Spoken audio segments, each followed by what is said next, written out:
Hey, welcome back, everybody. We are reading Sharon Draper's Copper Sun, and we are now on chapter 37, which is from Amari's perspective, Lost and Found and Lost. They stayed in the swamp until well after dark. No one pursued them. After listening carefully for the sound of dogs or hunters and hearing nothing but the burping of bullfrogs, Amari signaled that they should ease out of the mire. Slowly, the children made their way to the edge of the swamp and collapsed on the relatively solid ground. Thick, black mud covered them completely. It was even inside their ears. "Nathan must have told his father we went in another direction," Polly whispered. "He good man," Amari said in agreement. "Amari, we gotta wash." Tidbit piped up as he tried to scrape the mud off of his arms. Amari smiled at the muddy boy. "You look like little dirtball," she teased, "but it ain't be washing you soon. Just wait." The rain began about an hour later, gentle at first, then hard enough to rinse off the mud and chill the children as well. It rained all night. "I be so tired," Amari said, shivering, as they stopped to eat some of the food Nathan had given them. She looked at her swollen feet and her insect-bitten legs. The others looked just as weary. "But we gotta use the dark to move." No one spoke much. Amari walked slowly and without much energy. Just before dawn, they reached the outskirts of Savannah, but they made a wide detour to avoid the populated areas. The rain finally stopped, and the warmth in the air felt wonderful. "Do you think Nathan's father would look for us near Savannah?" Polly asked. "You wonder about Nathan or his father?" Amari responded with a small smile. "I don't think he betrayed us," Polly replied. "He is not like his father." "He be son of evil man," Amari told her, but then she added, "Evil man be father of good man." Polly looked thoughtful, then voiced the fear they had all been holding. "What about Clay?" she whispered. No one had an answer. As daylight approached, they looked for a place to rest for the day. Hush Puppy had a knack for finding huge overturned logs or shallow caves or even abandoned shacks for them each day. He led them this morning to a small wooden shack, not much bigger than an outhouse, hidden in the thicket of trees. Its door, dangling on one hinge, had blown open, so the earthen floor was covered with leaves and animal droppings. "It looks like it might have been a hunter's shelter," Polly observed. Amari looked carefully inside and outside the small building. It was clear that no one had been there for a long time. "Safe for now," she stated. It was so small, the three could barely sit down together, but they were grateful for shelter and a place to sleep, even if they had to do it sitting up. They shared some of the nuts and berries and tried to sleep. Hush Puppy curled up under a tree not far away. Amari dozed, then was startled awake by the rustling of leaves and the snapping of branches. Something or someone was approaching fast, and there was no time to hide. A furious-sounding voice bellowed, "Patrick, I know you're in there, man. You can't hide from your responsibilities out here anymore. You're as useful as a lighthouse in a boat. If you don't get home and take care of your family, I swear I'll—" Tidbit shrieked in alarm as the door flew open and a woman, dressed amazingly, all in buckskin, stared open-mouthed at the three children. Equally astonished, they stared right back. She was a large woman, with ruddy cheeks and stony blue eyes. Thick ringlets of dark hair escaped her bonnet, which also seemed to be made of buckskin. "What is this? Who be ye? What you done with me, Patrick?" Polly spoke up. We have not done anyone, ma'am. Have not seen anyone, ma'am." She could not think of anything else to say. Amari and Tidbit cowered beneath the woman's gaze. "Where y'all come from?" the woman asked suspiciously. "Savannah, ma'am." Amari hoped the woman could see. Couldn't sense Polly's lie.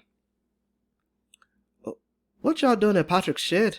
"Sleeping, ma'am," Polly answered, truthfully this time. The woman stared at them with eyes of thunder for a moment. Then she sat down heavily on the ground and doubled over with gales of laughter. "Well, I'll be gobsmacked," she said between laughs. "Sleeping, ma'am," she said in a tiny little voice, mimicking Polly. "Y'all must be on the Okie runaways for sure, am I right?" Amari could see that Polly was unsure what to say. "What do we got here? 2 slaves and a— What be ye gal?" "Indentured servant, ma'am," Polly said quietly. The woman replied. "You ever seen a porthook, lass?" "By the hearth?" Polly asked, confused. "No, around your neck," the woman said. "That be the punishment around these parts for runaway indentured gas. An iron collar with hooks on it." "Oh, please, no, ma'am," Polly pleaded. "Please, not that." The woman laughed again. "You no call to be a skirt of Fiona, child. Ain't gonna turn y'all in. I'm just telling you what the punishment be for runaway indentures. Punishment for runaway slaves be a lot worse now," she said, looking at Amari and Tidbit. Amari spoke softly. "Who you be, ma'am?" "Me? I am Fiona O'Reilly. My pa brought me to this place from Ireland when I was just a wee nip of a thing, about the age of that cub you be holding on to. He be yours." Amari started to say no, but thought better of it. Yes, ma'am, he be mine. She pulled Tidbit close. Well, you can't stay here, none of you. My Patrick is a good man, but a hard man. And mighty lazy, mind you. One who would rather be a hunting than clearing the fields for harvest, which I guess explains me clothes. He brings me skins, and I make clothes. I can sew a garment from anything. She looked down and laughed at her buckskins. Tidbit could not stop staring at the large, unusual woman. Your man killed many deer to make that dress for you, he said solemnly. Fiona erupted in laughter once more, smacking her large thighs with her hand as she chortled. Little one speaks true, but there be no telling what me Patrick might do if he finds you here. But sure, he won't be a-laughing. Well, we'll just be on our way then, ma'am, Polly said as she motioned to the others to go gather their belongings to leave. We don't need any more trouble. It has been a long and hard journey. Savannah's only half a day's walk from here, Fiona said quietly. Methinks she not speak true before. Polly bowed her head and glanced at Amari. Her look seemed to say trust her. We could use some help, ma'am, Polly admitted. Amari hoped they were doing the right thing. Fiona seemed to think for a minute. Then she said firmly, You're coming with me. Be quick about you now. She picked up the edge of her heavy skirt and hurried through the woods. Amari, Polly, and Tidbit had no choice but to follow the woman, who, in spite of her size, moved nimbly through the woods. Hush Puppy dashed after them. Fiona's home, larger than the cabin that Nathan and his father shared, sat neatly between several rows of corn and beans. Amari noticed small shacks off to the right, slave quarters, she knew. Fiona led them to the barn, which held 2 wagons, 3 horses, and numerous pieces of farm equipment. Climb into the back of that one and hide, she commanded, pointing to the smaller of the 2 wagons, till I think of what to do with you. You keep slaves here, missus? Amari asked meekly as Fiona bustled around the barn, muttering to herself. Of course, child, everybody has slaves. How do you think we handle this land? But me, Patrick, is a good man, does not mistreat his property. Our slaves like it here. Amari couldn't understand how the woman could see no wrong in owning slaves as long as they were well treated. Then why are you helping us? Polly asked. Fiona looked at her carefully and thought for a moment. It's like this. If me Patrick brings home a new slave like he did last week, for example, that's his right as master and man of his house, and I dare not interfere. As a woman, I ain't got muckle to say about those kinds of decisions. But when I got the chance to decide for myself, I find it gives me pleasure to choose to help you be free. That's the truth, and I did not know it till I spoke the words. Fiona looked immensely pleased with herself. Thank you, Amari murmured as she helped Tidbit climb into the back of the wagon. Wait here, Fiona told them. I'll send someone in here to hitch up the wagon. She hurried out of the barn. Amari nervously looked around the barn. She be good woman? Amari asked Polly. Yes, but she is afraid, Polly replied. I do not think she has ever made her own decision before. I hope her husband does not return soon. The barn door opened then, and a thin, stooped black man limped over to them. I'm to harness the wagon, he mumbled, not even glancing at Amari and Polly. Amari jerked her head away. She knew that voice. What be your name? She asked. Buck, he answered slowly as he led the large brown horse to the wagon. They calls me Buck. Amari knew the perfect modulation of that voice, the deep bass edged with gold. Her mind ran quickly back to the reddish dust of the road that led to Ziabi, the shrieking of the blue turako birds at dawn, the taste of her mother's groundnut stew. She shook her head to hold back the tears. Are you my Bessa? She asked in Yue. The man looked up quickly. On his face was a small, faded birthmark, shaped a little like a pineapple. Amari? He said softly. Oh, my Bessa, my love, I have found you. It is I, Amari. Her heart thudded as she allowed all her memories to come rushing back. She jumped from the wagon and ran to him. But just as she reached him and was about to embrace him, he held out his hand and stopped her. No, don't, he pleaded. Bessa, she cried with urgency. But then she saw. The Bessa she had known no longer existed. His right eye was missing. His face, deeply scarred on that side, looked like old leather. Half of his teeth seemed to be missing as well. Oh, Bessa, what has happened to you? She asked him, finally touching his arm softly. I have had 5 owners since I saw you last, Amari. Owners! He spat on the ground in disgust. To even say the word makes me hate them more. We are alive, she said gently. I'd rather be dead, Bess replied bitterly, staring at her.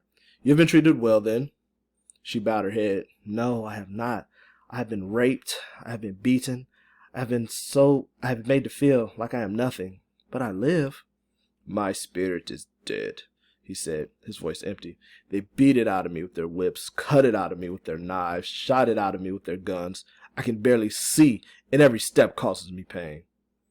Her stomach churned as she listened to his ordeal. Come with us, Amari cried suddenly. We have run away all the way from Charlestown. We're heading to Fort Mose, a place where everyone can be free. Bessa looked at her as if she were crazed. There's no such thing as freedom, Amari. I tried to escape several times. Each time I was caught by their dogs, beaten, and then sold. You'll be caught as well.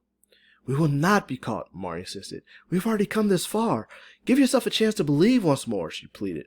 Please come with us, Bessa. Amari reached out to him again, but he jerked back. She felt her heart turn inside out. I no longer believe in anything, Bessa told her harshly. Amari inhaled sharply. What have they done to you? Bessa looked up at the faces of Polly and Tidbit, who were peering over the side of the wagon. You travel with a white girl? He asked with surprise. First chance she gets, the white one will turn on you. Trust no one. She's my friend, Amari told him stiffly, realizing as she said it that it was true. She softened then. Please, my Bessa, you are my past. Come be my future as well. No, he said with finality. I will take no more risk. I have found a woman here, a good woman. She keeps me warm at night and she carries no dreams in her heart. She is safe. He turned slowly from Amari and finished harnessing the horse to the wagon. She stood there in the dust, one hand reaching toward Bessa, but the distance between them had become so vast that she knew she could never touch him again. Fiona returned to the barn then, full of orders. Put fresh hay in the back of the wagon, Buck, she commanded. Yes'm, he said, lapsing back into lazy English. You're to say nothing of this to the master when he returns, you understand? Fiona said to him. Oh, no, ma'am. I knows how to keep my mouth shut. Well, get on with you then. I thank you for your help, Buck. Bessa turned and gazed at Amari, a mask of resignation on his face. He limped slowly out of the barn. He did not look back.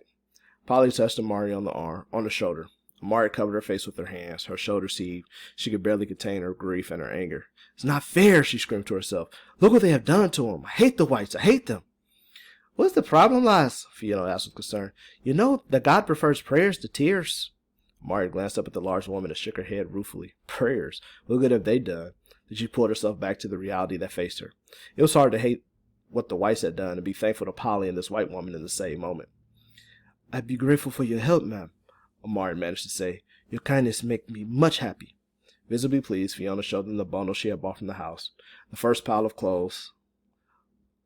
pile of clothes. Me Peggy, God rest her soul, left this road 1 year past. She died of the fever. About this age of you girls she was. She paused. I'm sorry, ma'am, Polly said. You must miss it. We have all lost loved ones as well. Yes, I suppose you have, Fiona replied. Well, you need fresh clothes. Those you have on are filthy and torn. Put these on. Fiona gave the girls 2 simple dresses, one a blue calico and the other a brown flannel. Each dress was well worn. She had also brought bonnets, aprons, and shoes. Polly changed quickly. Amari took her time. She slowly peeled off the ragged shift she wore. Fiona gasped as she saw the ugly welts on Amari's back. Oh, my goodness, child, what happened to your back? Whip, ma'am, Amari said simply. You must have been extremely disobedient, Fiona exclaimed. Amari looked up with daggers in her eyes, but she remembered the danger they were in and struggled to make her face emotionless. My master thought so, ma'am, she said quietly. Is that the brand on your back? Fiona continued. She reached over and touched the raised and blackened letter on Amari's shoulder. Amari flinched, full of shame. Amari wished the woman would drop the subject. We brand our cattle, of course, but I've never bothered to check to see if any of our slaves carry brands. Is that a common practice, dearie? Yes'm, Amari mumbled. It was hard not to explode. Well, there's nothing so bad that it couldn't be worse, Fiona said philosophically. She glanced one last time at Amari's back before she slipped on the brown dress, then hurried over to Tidbit. Fiona had him a fresh shirt and a clean pair of breeches. What should we do now, Miss Fiona? Polly asked. You're running north? Fiona asked. No, ma'am, Amari replied. South. Why? Fiona asked, perplexed. Freedom, Amari replied. Place called Fort Mose. Well, that's a Spanish territory, Fiona told them. Your journey is one I would not take. All we know be dead and gone, Amari tried to explain. Only left be hope and dreams. She thought sadly of Bessa and angrily of their dreams.